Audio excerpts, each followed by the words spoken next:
करत चालू होतं. सगळ्या मुलांना आपण दिसतो. येस.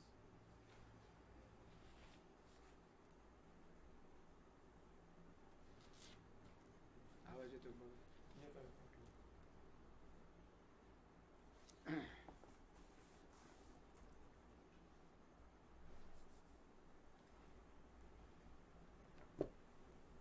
या गुगल मीट क्लासमध्ये आपल्या सगळ्यांचं हार्दिक असं स्वागत. कालपासून आपण हा गुगल मीट क्लासचा प्रयत्न करत आहोत आणि या प्रयत्नाला मोठे यश आज येत आहे. यामध्ये काल थोडे मुलं सामील झाले होते. आज भरपूर जण यामध्ये सामील होत आहेत. 100% उपस्थिती पाहिजे, कारण आधुनिक काळामध्ये आपल्याला ही काळाची गरज झालेली आहे आणि गुगल मीटिंगवर आपण आपले क्लास आता हळूहळू सुरू करतो आहोत. काल आपण आपल्या मराठी विषयाच्या पाठ्यपुस्तकाचा परिचय बघितला. आता त्या काल पहिलाच आपला प्रयत्न होता यातून, आणि त्या पहिल्या प्रयत्नामध्ये बरंचसं यश आपल्याला आलेलं आहे. त्यामध्ये आपण अभ्यासक्रम कशा प्रकारचा आहे, त्यामध्ये पाठ्यघटक कोणकोणते आहेत आणि कोणकोणते शासनानं वगळलेले आहेत, या संदर्भात आपण चर्चा केली. पण काल थोडी एक अडचण आली होती. काल बऱ्याचशा मुलांना आवाज ऐकू येत नव्हता. तर हा आवाज जर ऐकू येत नसेल तर कृपया त्या ठिकाणी काही सूचना द्याव्यात. पण आता या सगळ्या मर्यादा आहेत की लाईटची मर्यादा आहे, डाटाची मर्यादा आहे.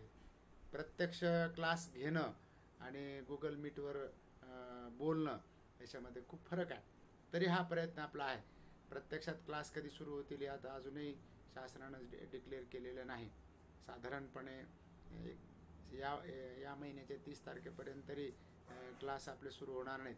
त्यानंतर शासन निर्णय घेणार आहे. तर काल आपण पाठाचा थोडक्यात पाठ्यपुस्तकाचा परिचय थोडक्यामध्ये बघितला आणि यामध्ये हे बघितलं. काल जे मुलं नव्हते त्यांच्यासाठी थोडक्यात आपण या ठिकाणी थोडक्यात आढावा घेऊया. हे जे पूर्ण पाठ्यपुस्तक आहे, हे आपण पाठ्यपुस्तकं सगळे विकत घ्यायचे आहेत आणि ही पुस्तकं आता बाजारामध्ये उपलब्ध झालेली आहेत. कारण पाठ्यपुस्तकाशिवाय आपला अभ्यास होतच नसतो. बऱ्याच जणांनी पाठ्यपुस्तकं अजून विकत घेतलेले नाहीत. अभ्यासाला सुरुवात करणं ही गरज झालेली आहे. कारण वेळ कोणासाठी थांबणार नाही. ऐन वेळेला तरी शासन परीक्षा डिक्लेअर करू शकतं किंवा क्लास अशा ऑनलाईनच चालत राहतील किंवा प्रत्यक्षातच सुरू होतील. तर ते त्या संदर्भात आज सगळे अनिश्चित आहे. म्हणून पाठ्यपुस्तकं आपण विकत घेतली पाहिजे. दुसरी गोष्ट म्हणजे आपल्याकडे अँड्रॉइड मोबाईल पाहिजेत. त्याच्यामध्ये डाटा पाहिजे. त्याच्यामध्ये आता ग्रामीण भागामध्ये या सगळ्या अडचणी आहेत.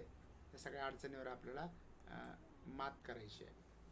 तर विद्यार्थी मित्र, काल आपण बघितलं पाठ्यपुस्तकाचा परिचय आपण बघितला. हे पाठ्यपुस्तक अध्यापनाच्या दृष्टिकोनातून सर्वसमावेशक करण्याचा प्रयत्न हा करण्यात आलेला आहे. यावर्षी पूर्ण अभ्यासक्रम बदललेला आहे आणि अजून कृतीपत्रिकेचं स्वरूप शासनानं किंवा महाराष्ट्र राज्य मंडळानं आपल्यापर्यंत दिलेलं नाही. तर यथावकाश ते स्वरूप येईल. पण प्रत्येक विषयाचा 25% अभ्यासक्रम हा वगळलेला आहे. वगळलेला भाग थोडक्यात मी सांगतो. काल त्यावर आपण बोललो. तर आपल्या पाठ्यपुस्तकातील जी 4थ्या क्रमांकाची कविता आहे, रे थांब जरा आषाढ घणा, ही बाबा बोरकरांची कविता आहे. ही अभ्यासक्रमामधून यावर्षी तरी वगळण्यात आलेली आहे. कारण कोरोनामुळं साधारणपणे जुलै महिन्यापासून आपले जे क्लास सुरू होत असतात ते क्लास सुरू झालेले नाहीत. त्यामुळं ही कविता वगळलेली आहे. त्याचबरोबर 12व्या क्रमांकाचा जो पाठ आहे, रंगरेषा व्यंगरेषा, हा मंगेश तेंडुलकरांचा हा जो पाठ आहे, व्यंगचित्रकार म्हणून त्यांनी कसं नावलौकिक मिळवलेलं आहे त्याचं वर्णन त्यामध्ये आहे. तर तो पाठ वगळलेला आहे. त्यानंतर जयपूर फूडचे जनक डॉक्टर बाळ फोंडके यांचा नमुना गद्य आकलन हाही पाठ वगळण्यात आलेला आहे.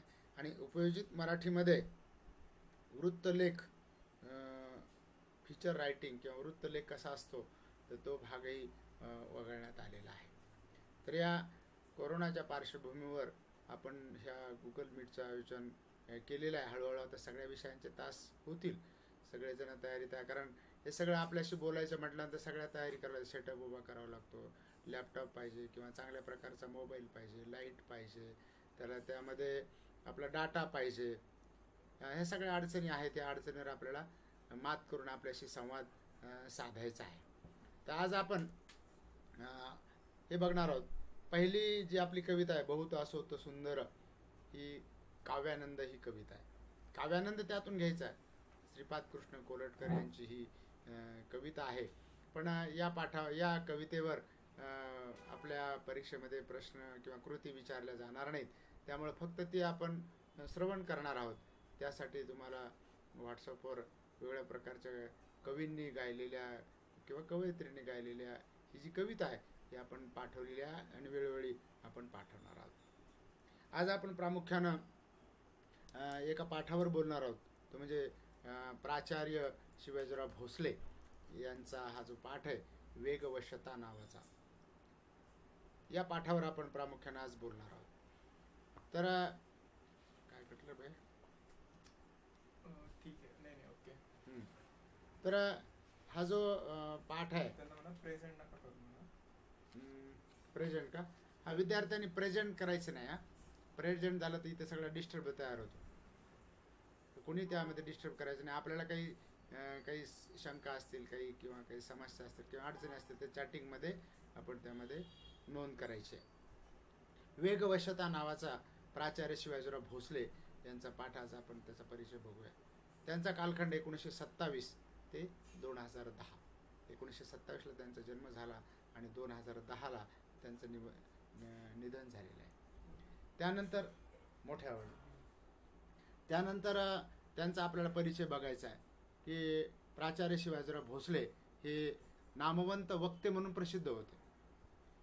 समजा बोलणं ही एक शैली आहे आणि ती प्रत्येकाची कला ही वेगळी असते, पण सुंदर त्या ठिकाणी शब्दामध्ये ते भाषण करत असत, म्हणून नामवंत वक्ते म्हणून ते प्रसिद्ध. छोट्या छोट्या वाक्यामध्ये ते असे अतिशय रमणीय स्वरूपाचं भाषण ते करत असत. महाराष्ट्रातील सुप्रसिद्ध विचारवंत व्यासंगी लेखक, देशात आणि विदेशात अनेक विषयावर व्याख्यानमाला त्यांनी गाजवलेल्या आहेत. परखडपणे बोलत असत, ते तासनतास बोलत असत. पुणे येथील वसंत व्याख्यानमालेत सलग 28 वर्ष त्यांनी व्याख्यानं दिली. आता बोलणं सोपी गोष्ट नाही, कारण ती एक कला आहे आणि ती कला सरावानं आपल्याला अवगत करता येते. बोलण्यासाठी वाचन भरपूर करावं लागतं आणि त्यांचं अखंड वाचन, चिंतन, मनन, श्रवण असायचं. कथा वक्तृत्वाची जागर खंड 1 आणि 2, जीवनवेद, दीपस्तंभ, देशोदेशीचे दार्शनिक, मुक्तिगाथा, महामानवाची, यक्षप्रश्न, हितगोष्ठी इत्यादी त्यांचे ग्रंथ प्रकाशित झालेले आहेत. आणि औरंगाबाद येथील डॉक्टर बाबासाहेब आंबेडकर मराठवाडा विद्यापीठाचे ते माजी कुलगुरू होते. कुलगुरूचं सारखं श्रेष्ठ दर्जाचं पद त्यांनी भूषवलेलं होतं. राजश्री शाहू महाराज पुरस्कार, कोल्हापूरच्या श्रीमंत मालोजीराजे स्मृती पुरस्कार त्यांना प्राप्त झालेले होते. फलटणचा हा पुरस्कार आहे, तर त्यांना सन्मानित करण्यात आलेलं होतं. या पाठामध्ये वैचारिकता लेखकाने व्यक्त केली, एक विचार सांगितलेला. वेगवशता म्हणजे काय? हल्ली आपण वेगाच्या आहारी चाललेलो आहोत. आता जग वेगानं पुढे जात आहे, आपण झपाट्यानं पुढे जात आहोत, पण वेगाच्या आहारी जाणं हे आपल्याला किती घातक आहे हे लेखक या ठिकाणी सांगतो. आपण पाहतो की साध्या साध्या गोष्टीसाठी आपण वाहनं वापरतो. वाहन वापरण्याला लेखकाचं काही नकार नाही आहे. वाहनं आवश्यक आहेत, गरजेनुसार आहेत. प्राचीन काळामध्ये तालुक्याच्या ठिकाणी जायचं असेल तर 2-2 दिवस लागायचे. माझे वडील सांगायचे की 50-60 किलोमीटर जायचं असेल तर मग बैलगाडीतून जावं लागायचं. मध्ये कुठंतरी त्या ठिकाणी एका गावामध्ये मुक्काम करावा लागायचा, मग दुसऱ्या दिवशी तालुक्याला जावं लागायचं. आता वेगवान वाहनं निघालेत, पण वेगवान वाहनासाठी तशा प्रकारचे एक तर रस्ते नाहीत किंवा त्या ठिकाणी आपल्याला थांबण्याची तयारी नाही, आपल्यामध्ये संयम राहिलेला नाही. विशेषतः तरुण पिढीमध्ये हे लेखक या ठिकाणी सांगतोय की संयमानं आपण जीवन जगलं पाहिजे आणि काळाच्या गतीबरोबर वेगाबरोबर आपल्याला जावं लागणार आहे. पण एखाद्या गोष्टीच्या आहारी किती आपण जातो यालाही महत्त्व आहे. कारण एखाद्या गोष्टीच्या आहारी जाणं म्हणजे त्याचं व्यसन जडणं आहे. वेगाच्या आहारी जाणं म्हणजे व्यसन जडणं आहे. काहींना अशी सवय असते की क्षुल्लक कारणासाठी वाहनांचा वापर करायचा. आपल्याकडे आता 2 चाकी वाहन आहेत, मोटरसायकलसारखे, किंवा 4 चाकी वाहनं आहेत. तर ह्या 2 चाकी वाहनं, 4 चाकी वाहनं याला काही मर्यादा असतात, रस्त्याच्या मर्यादा. ह्या मर्यादा आपण पाळल्याच पाहिजेत. आता आपल्याकडून जरी चूक नसेल तरी समोरचा एखादा चुकू शकतो आणि अपघात होऊ शकतो. म्हणून तरुणांना विशेषतः लेखकाने या ठिकाणी संदेश दिलेला आहे आणि या संदेशाचं पालन आपल्याकडून झालं पाहिजे. आता 2 चाकी वाहनावर आपण 2 जण बसलं पाहिजे समजा, पण 3-3, 4-4 जण बसतात आणि इतक्या वेगानं ती गाडी चालवतात की त्या होणाऱ्या अपघाताच्या परिणामाची जाणीव आपल्याला त्या ठिकाणी होत नाही. म्हणून लेखकानं या ठिकाणी सुरुवातीला जी जाणीव करून दिलेली आहे. आता हा पाठ लेखकानं सकाळ वर्तमानपत्रामध्ये 25 वर्षापूर्वी लिहिलेला आहे, तरीही या पाठाचं महत्त्व आज आपल्याला पटत आहे. काही रस्ते चांगले आहेत, समजा हायवे सारखे मोठे राज्यमार्ग जे आहेत त्या राज्यमार्गावर रस्ते खूप चांगले आहेत, पण मग आपण वेगानं गाडी चालवली पाहिजे का?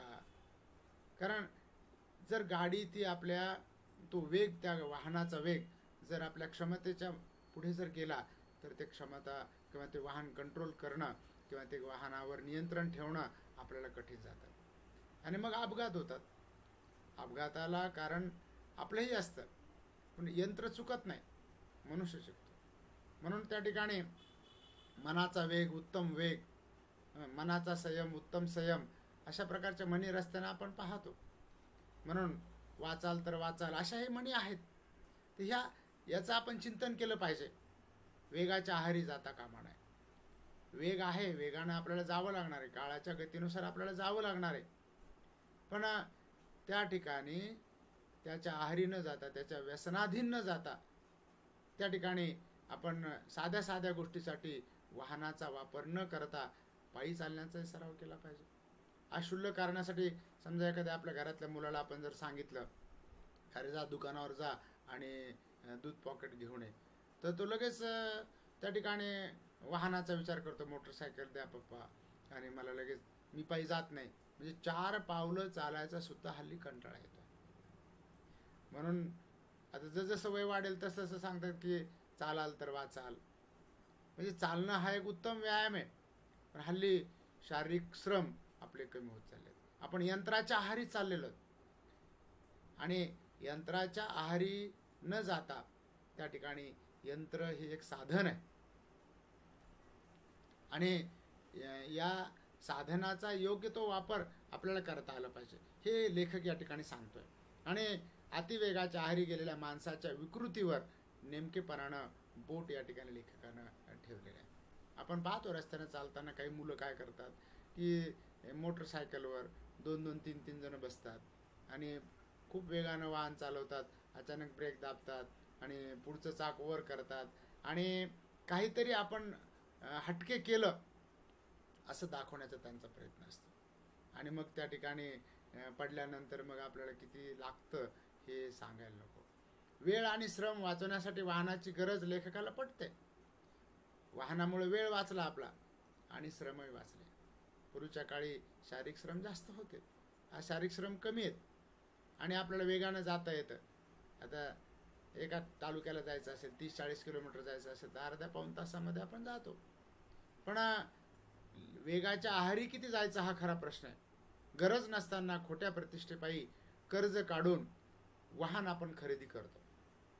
आपण पाहतो बघा, आपली परिस्थिती नसते, आपली ऐपत नसते आणि कर्ज मिळतं म्हणून घ्यायचं का?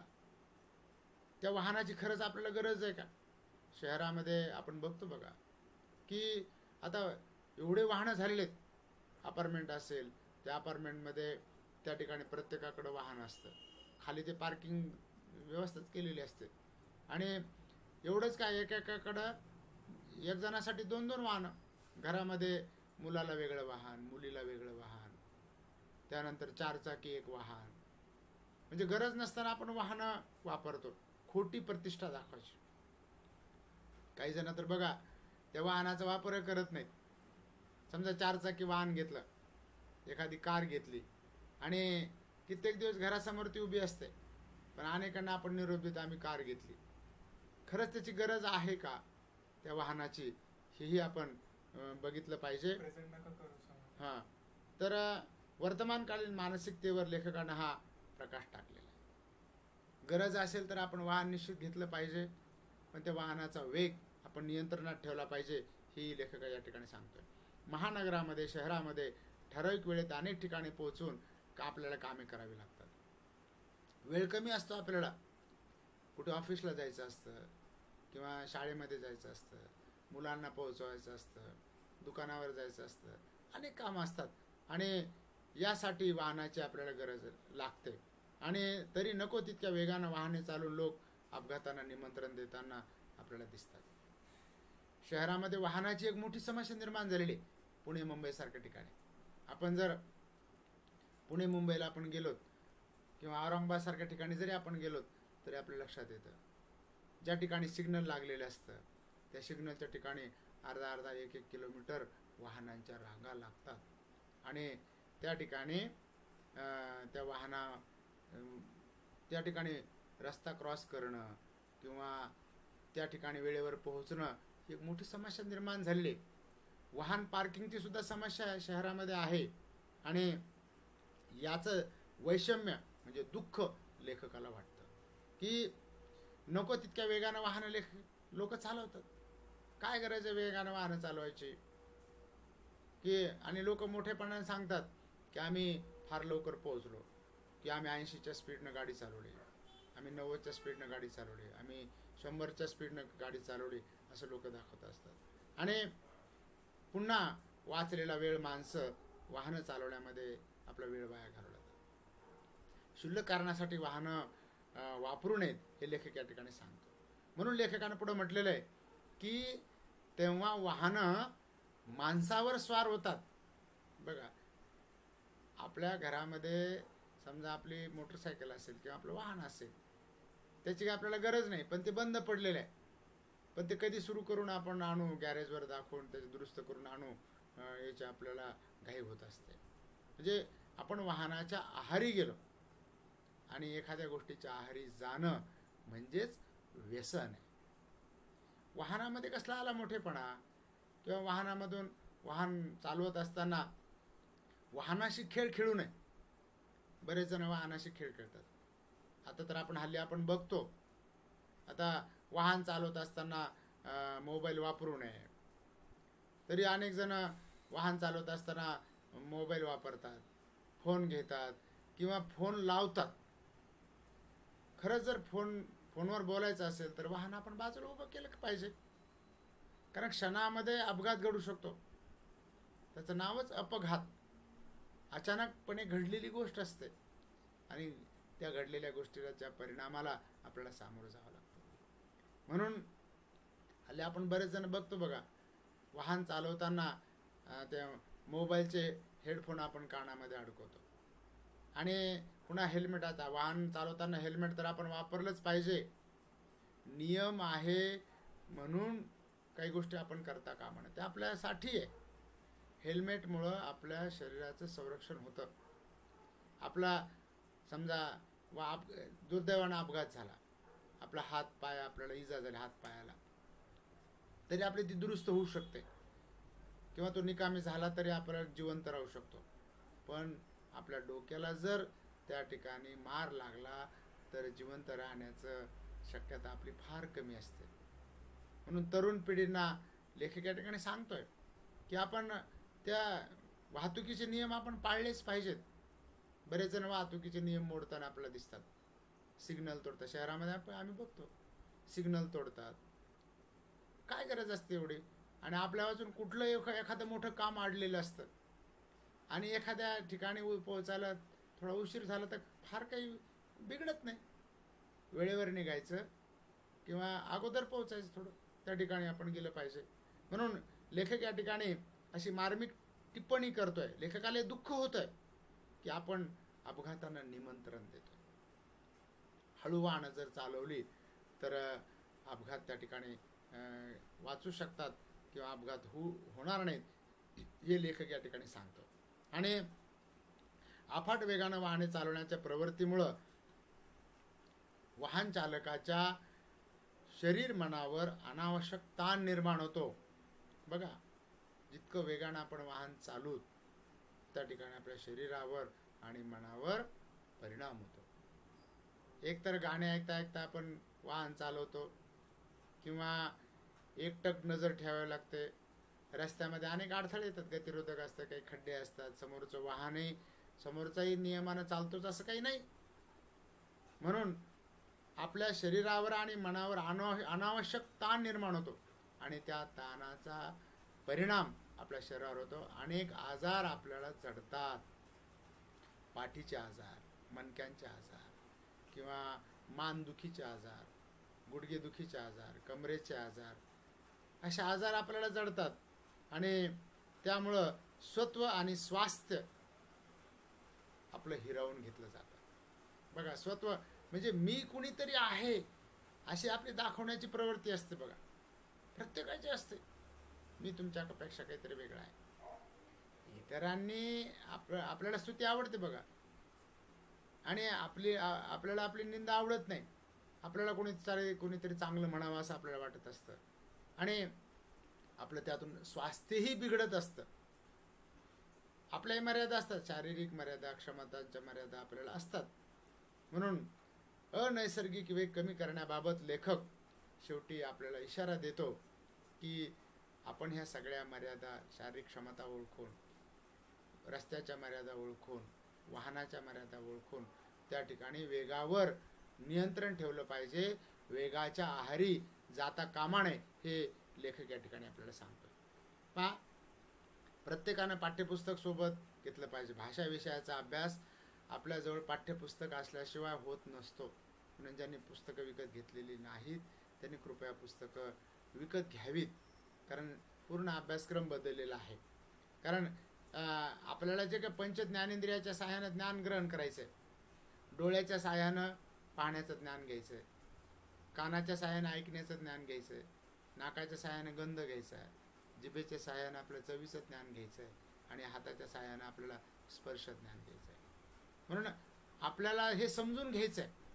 प्रत्येक शब्दाचा, प्रत्येक वाक्याचा अर्थ त्या ठिकाणी समजून घ्यायचा आणि आपल्या भाषेमध्ये ते लिहायचं आहे. कृतीपत्रिकेमध्ये आपल्याला आता स्वमत व्यक्त करण्याचा अधिकार दिलेला आहे. स्वमत हे आपलं मत आहे, विद्यार्थ्याचं मत आहे.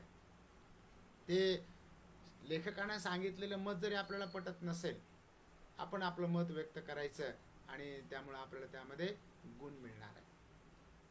यामध्ये आपल्याला जास्तीत जास्त गुण मिळवायचे, फक्त पास होण्याला अर्थ नाही. जास्तीत जास्त गुणवत्ता प्राप्त करायची आणि जास्तीत जास्त कौशल्य आपल्याला आत्मसात करायचे.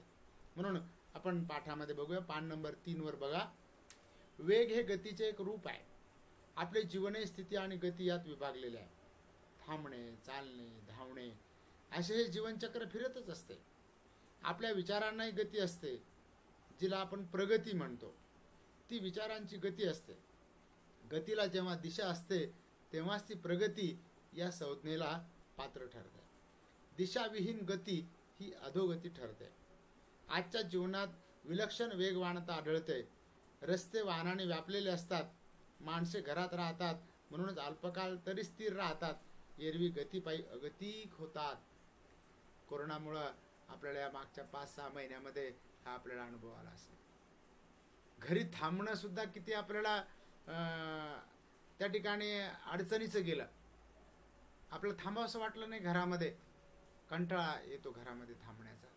बरेच जण काय करतात की कंटाळा आला की मोटरसायकल काढायची आणि बाहेर फिरून यायचं. म्हणजे पायी चालण्याचा सुद्धा आपल्याला कंटाळा येतो.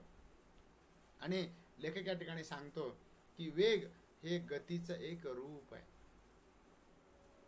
आता गतीनं आपल्याला जावं लागणार आहे.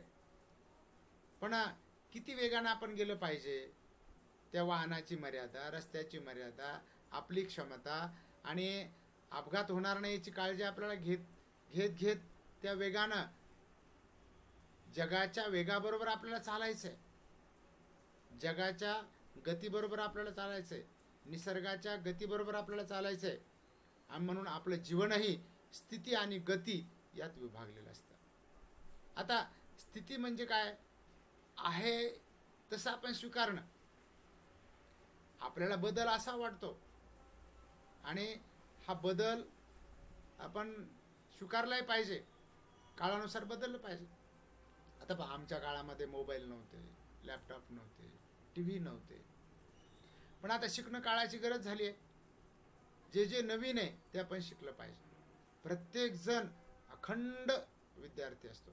आपण 24 तास शिकत असतो.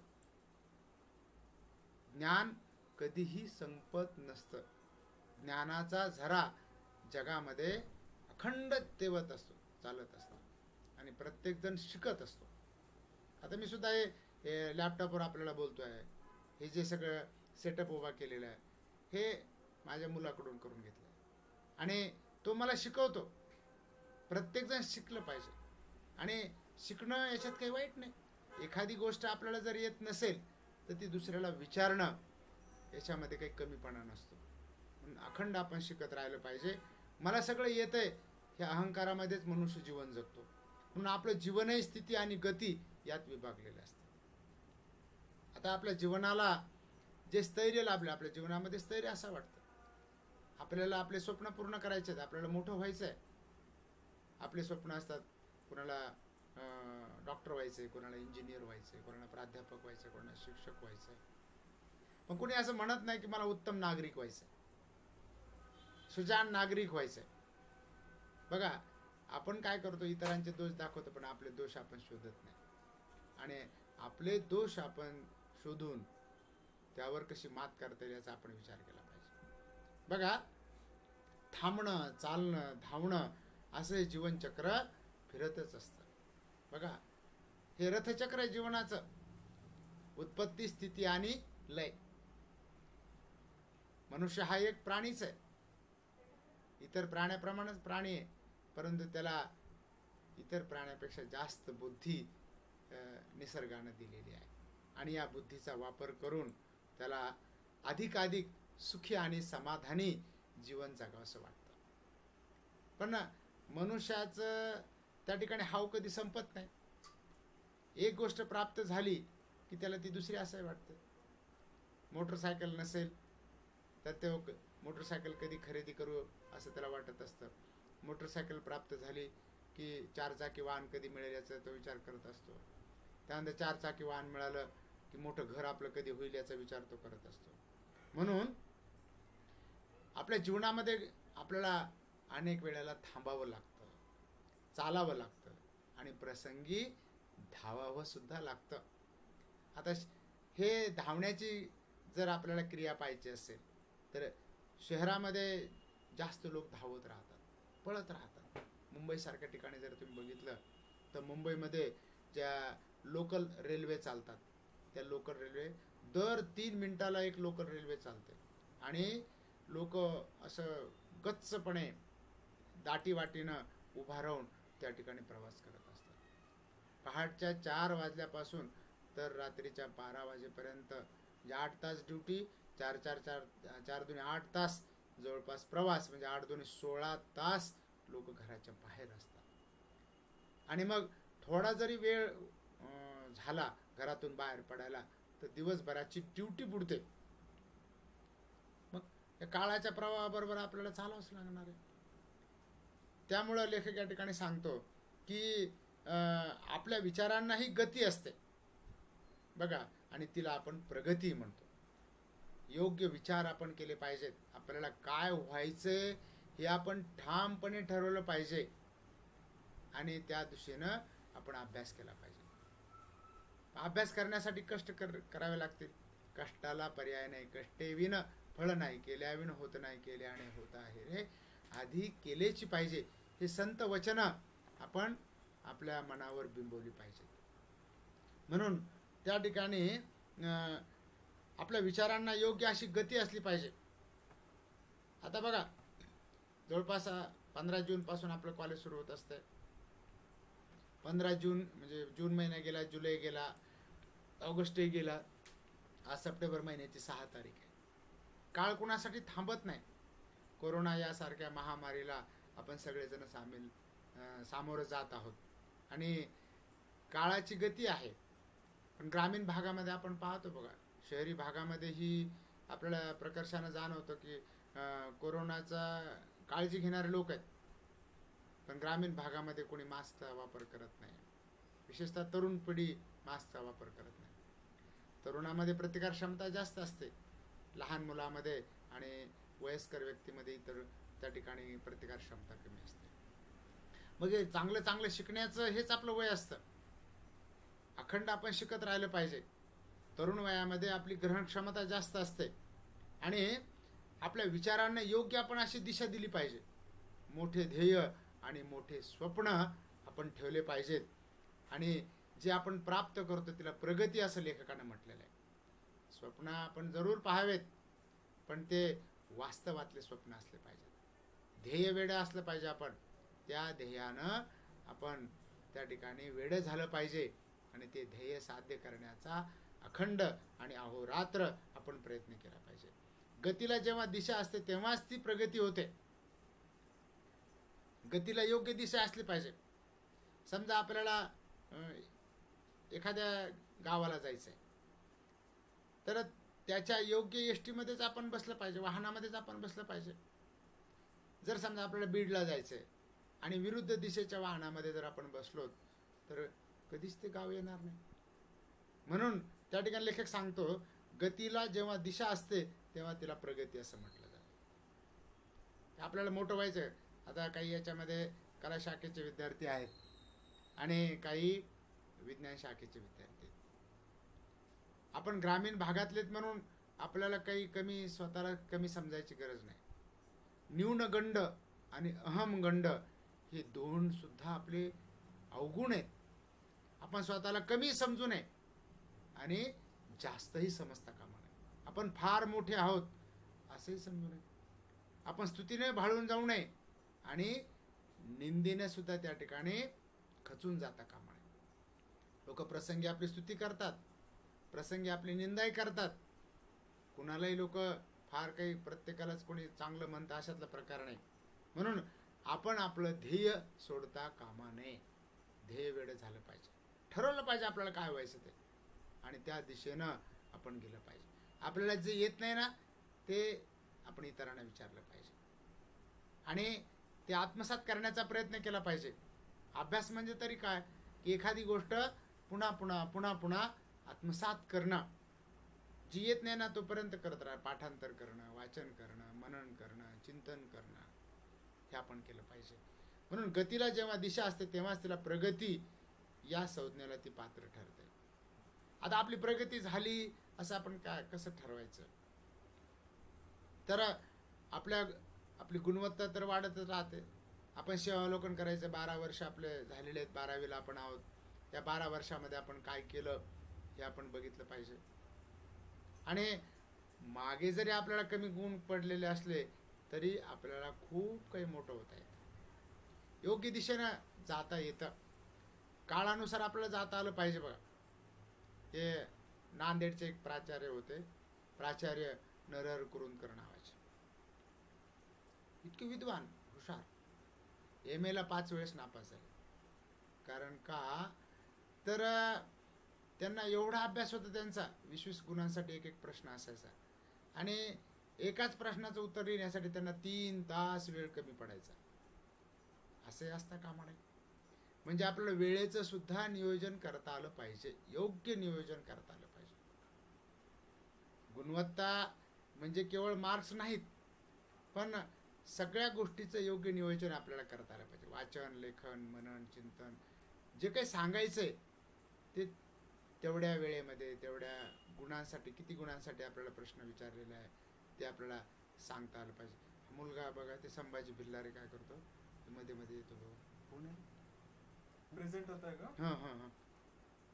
ठीक आहे. दिशाविहीन गती ही अधोगती ठरते. काय करायचं हे आपण ठरवलं पाहिजे, कोणत्या दिशेने आपल्याला जायचं आहे आपण ठरवलं पाहिजे. आपल्या मर्यादा असतात. भौतिक समृद्धी साधन हे याच्यासुद्धा काही ठिकाणी मर्यादा असतात. आता ठीक आहे, आपल्याला असं वाटत असेल की आपण ग्रामीण भागातले शहरी भागातल्या विद्यार्थ्याबरोबर आपण स्पर्धा करू शकत नाही. असं काही नसतं. ही एक आपली तपश्चर्या आहे. 12 वर्षाचं एक तप असतं. आपलं एक तप पूर्ण झालेलं आहे आणि आपण त्या ठिकाणी सतत अभ्यास करत राहायला पाहिजे. म्हणून दिशाविहीन गती ही अधोगती असते.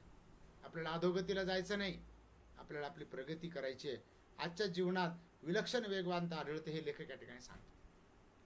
वेगानं तर आपल्याला जावं लागणार आहे, काळाच्या गतीबरोबर आपल्याला जावं लागणार आहे.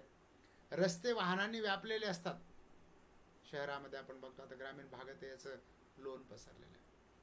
आम्हाला आठवतं, मी 25-30 वर्षापूर्वी आपण मी ज्यावेळेस लहान होतो किंवा 5वी-7वीला होतो त्यावेळेस गावामध्ये वाहनं नव्हती. एखादं सायकल किंवा मोटरसायकल गावामध्ये असायची आणि तेच वाहनाचं फार मोठं नवल आपल्याला वाटायचं. आता तर प्रत्येकाकडे वाहन आहेत. म्हणून लेखक या ठिकाणी सांगतो, रस्ते वाहनाने व्यापलेले असतात. शहरामध्ये आपण बघतो आपला रस्ता ओलांडणं सुद्धा कठीण चाललेलं आहे. माणसे घरात राहतात म्हणूनच अल्पकाळ तरी स्थिर राहतात असं लेखक या ठिकाणी म्हणतोय.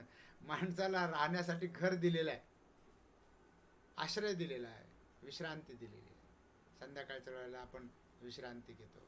विश्रांतीसाठी घर आहे. आणि खरंच माणसाला जर घरच नसतं, माणसाने घर केलं, आधी मानवाचा विचार जर आपण केला तर हळूहळू माणसाची प्रगती झाली. पूर्वीचा मनुष्य हा रानावनामध्ये राहायचा, जंगलामध्ये राहायचा, प्राण्यांची शिकार करून खायचा. आज भौतिक साधन संपत्ती भरपूर आहे. पूर्वीच्या काळी साधन संपत्ती नव्हती. आज बघा, या तंत्रज्ञानाच्या युगामुळे तरी आपल्याशी आज या दृष्टिकोनातून, या माध्यमातून आपल्याशी संवाद साधता येऊ लागलेला आहे. आणि एरवी गतीपायी माणसं अगतिक होतात. म्हणजे बघा, कधी एखाद्या ठिकाणी जातो असं आपल्याला वाटतं. समजा आपल्याला एखाद्या नातेवाईकाकडे जायचं असेल, इतक्या वेगानं आपण पोहोचतो, काही गरज नाही ना. त्या ठिकाणी जाण्यासाठी किती वेळ लागेल याचा एक अंदाज आपण साधारण घेतला पाहिजे. म्हणून कधी घाई, अतिघाई संकटात नाही असे फलक आपण रस्त्यामध्ये बघतो. म्हणून अहोरात्र भरारणारी आणि थरारणारी वाहने पाहिली म्हणजे आपल्याला आश्चर्य वाटते. ही आली कुठून, आली कशी आणि कशासाठी? पूर्वी देशोदेशीचा इतिहास घडला, लोकांनी जग प्रवासही केला, पण आजच्या एवढी अवखळ वाहने कुठे दिसत नसत.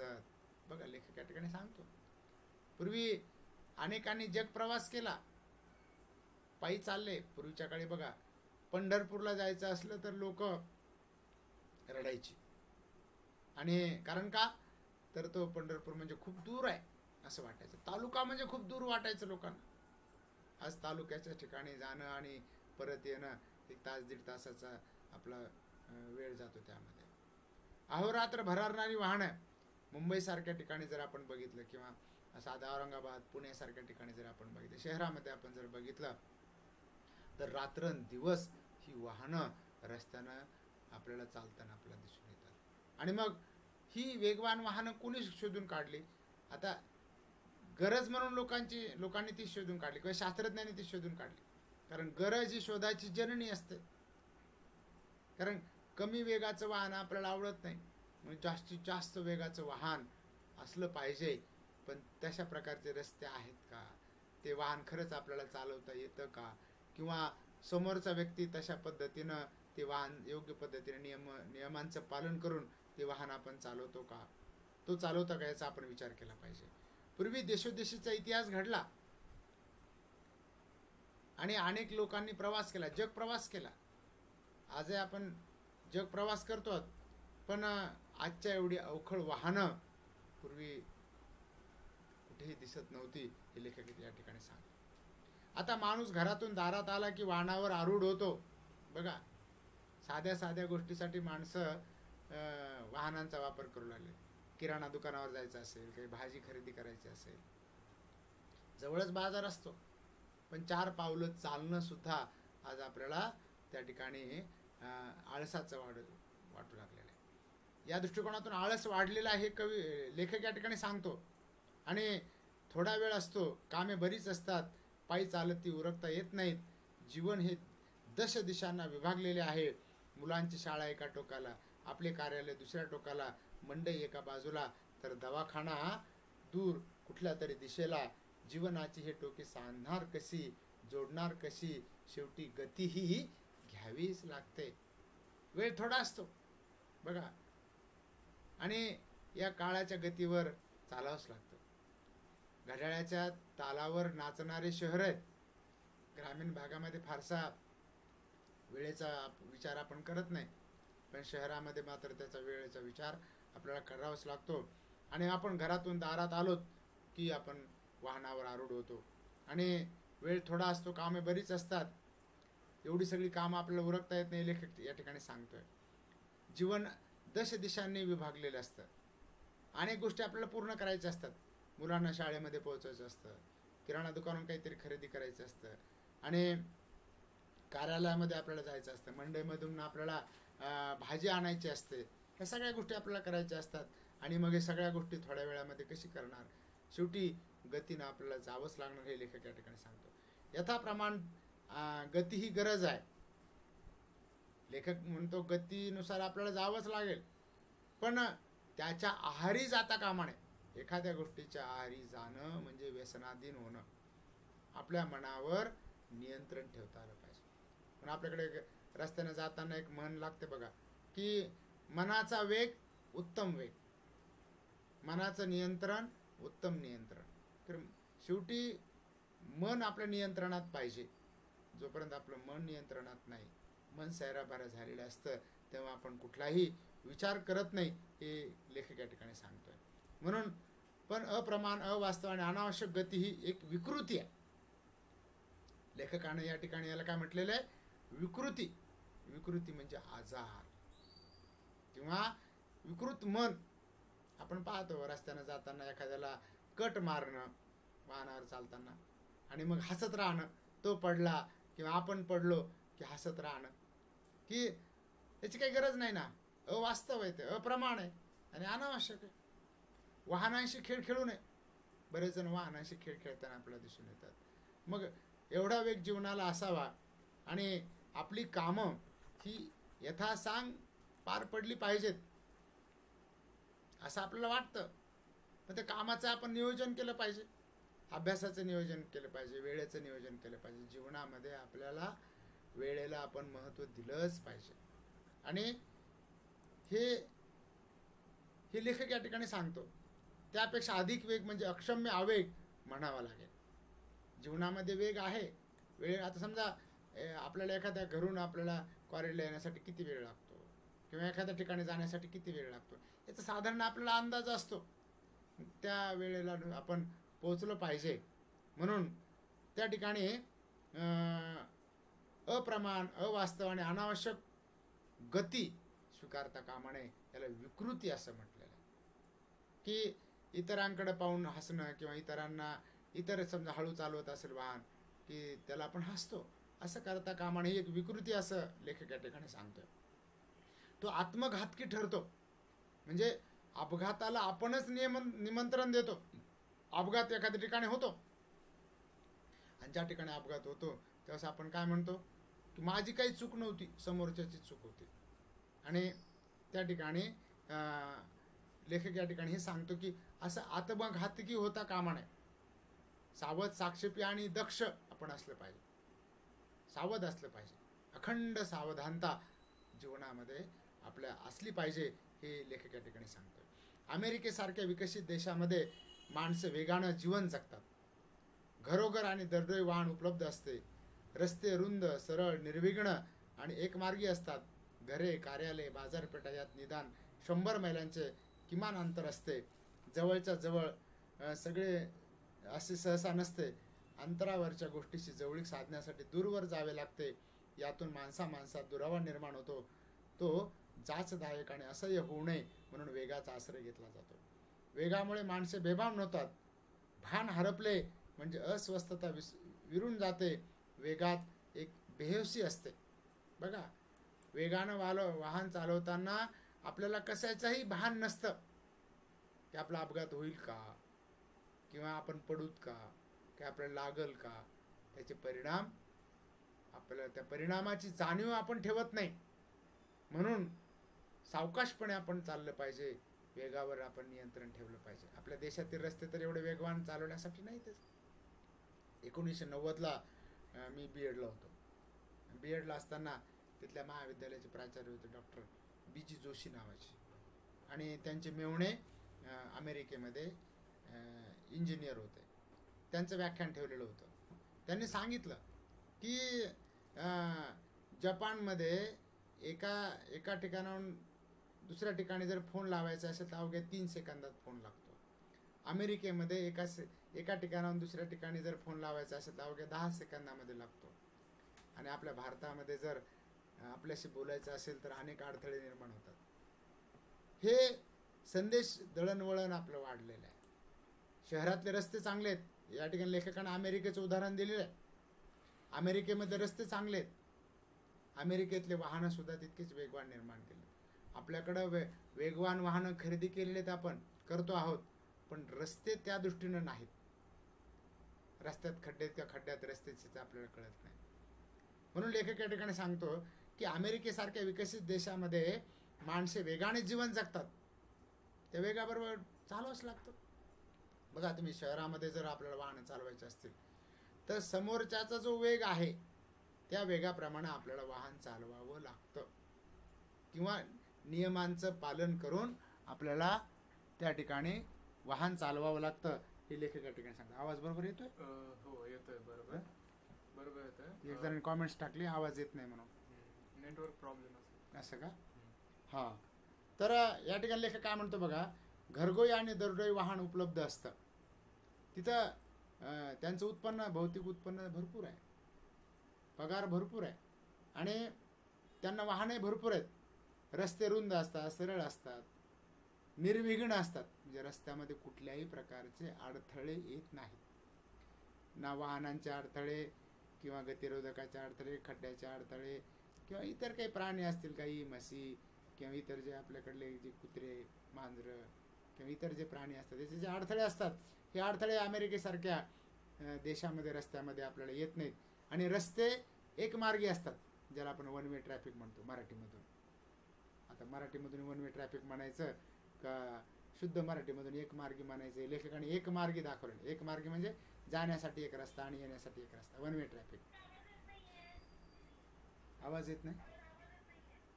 हॅलो हॅलो, नेटवर्क प्रॉब्लेम असेल पप्पा. आता येतोय का? कोणाकोणाला आवाज येत नाही? ते म्हणते बघा, एकाने सांगितलं तुम्हाला ऐकायला येतं मग गप्प बसा म्हणते. आवाज येत नाही. कोण आहे? नारायण सोळंकी. त्यांच्या साईडलाच इश्यू असेल, बिकॉज बऱ्याच जणांना आवाज येतोय. कॉमेंट्स आलेले आहेत बघा. तर तुमच्या आवाजामध्ये नेटवर्क प्रॉब्लेम असू शकतो. थोडंसं कानाला हेडफोन लावले ना तर त्या ठिकाणी आवाज योग्य होऊ शकतो. अरे भैया, लाईट गेलेली बघा इथली. त्यांना आवाज जातो का? बंद पडली मीटिंग आपली.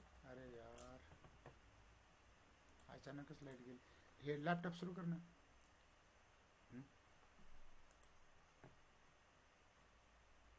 पुन्हा सगळ्यांना जॉईन व्हावं लागेल?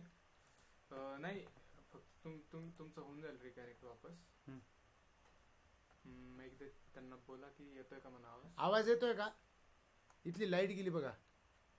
हॅलो, कोणाला केलं? हॅलो,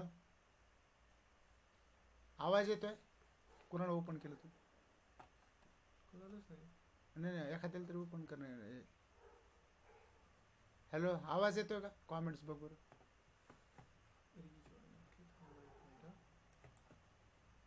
लॅपटॉप सुरू कर ना. तू लॅपटॉप चालूच आहे ना.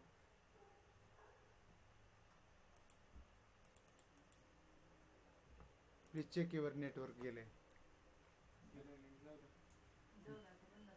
झाला 1 तास झालाच होता. 5 मिनिट आले. त्यांना निदान मॅसेज तरी टाकता आला असता. मोबाईलचा हॉटस्पॉट चालू करा ना. मग कर हा तर. त्यांना मॅसेज तरी टाका. बोलू ना आपण 2 मिनिटं.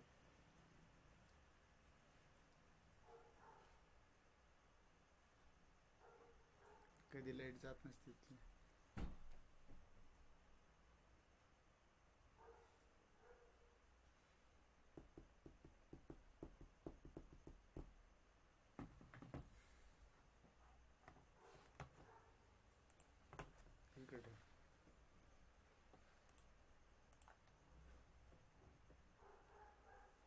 रिजॉईन ना.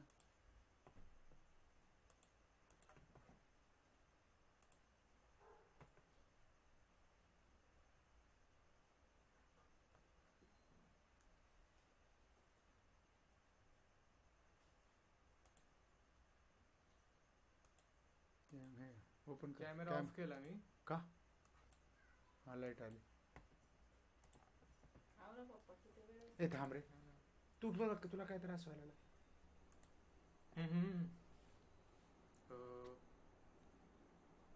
ओके आपण आलोय वापस.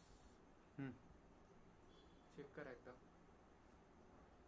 सगळे मुलं असं दिसतं का? आवाज येतोय? ओपन कर सगळं. हॅलो, आवाज येतोय का? सगळेजण असं सरळ दिसलं पाहिजे. बदलतो मी 1 मिनिट.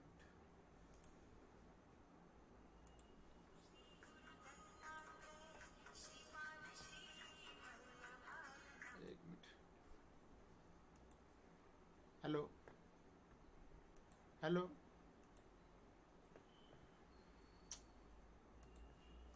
हॅलो. अरे लाईट गेली होती इथली बघ. 1-2 मिनिटात कनेक्ट होईल.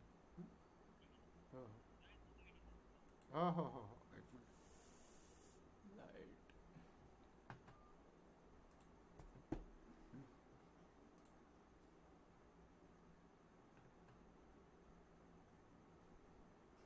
ठीक आहे आपण आता चाललोय. ओके.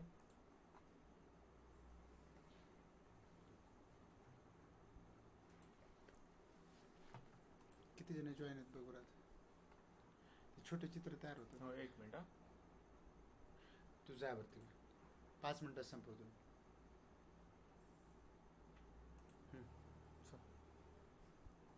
हा आवाज येतोय? हॅलो. हा इथे काय आलं? नाही त्याचा काही प्रॉब्लेम नाही. हा लाईट गेली होती औरंगाबादची. आता आवाज येतोय बरोबर. आता 2 मिनिटामध्ये आज आपली मीटिंग पूर्ण करूया. आपण 7:30ला सुरू केलेली आहे. 8:30 झाले, जवळपास 1 तास झालाय. बराच वेळ झालेला आहे.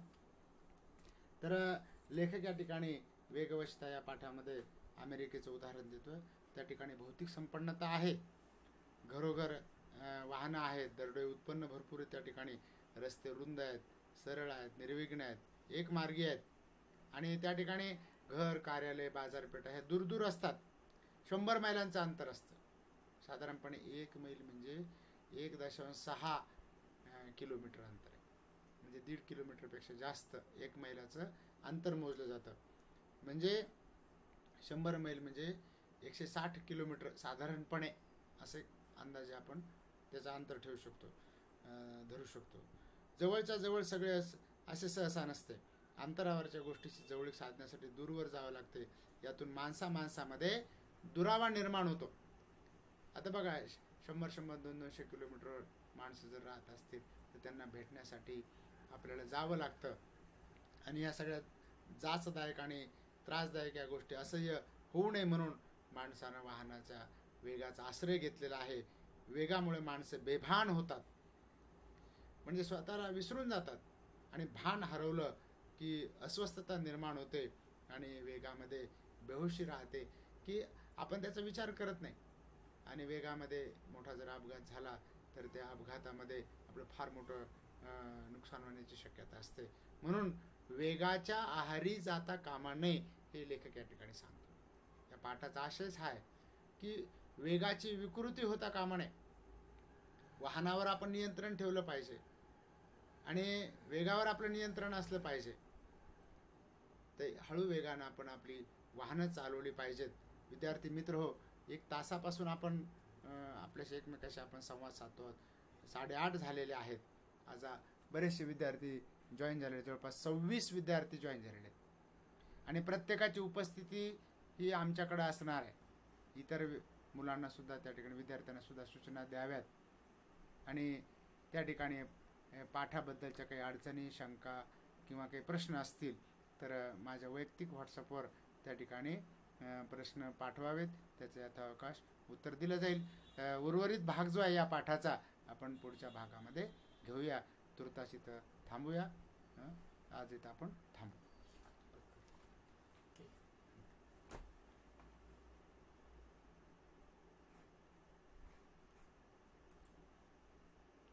ते हे आलं पाहिजे बाहेर पूर्ण. चॅटिंग बघ बरं, चॅटिंग काय, चॅटिंगमध्ये काय काय कॉमेंट्स काय काय चॅटिंग का कट केली. बघू ना काय आवाज ते बंद कर बाहेर. केलं केलं. हां चॅटिंग बघ काय. काही नव्हतं याच्यात, आवाजच होत. Thank you thank you. Okay sir thank you. Bye students लिहा.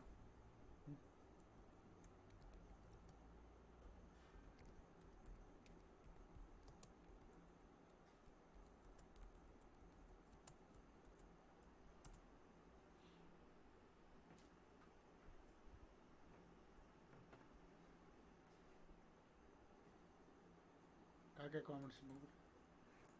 पहिले सुरुवातीचे कॉमेंट्स नाही आहेत का रिजॉईन झालं. ते रिजॉईन झाल्यावर नाही.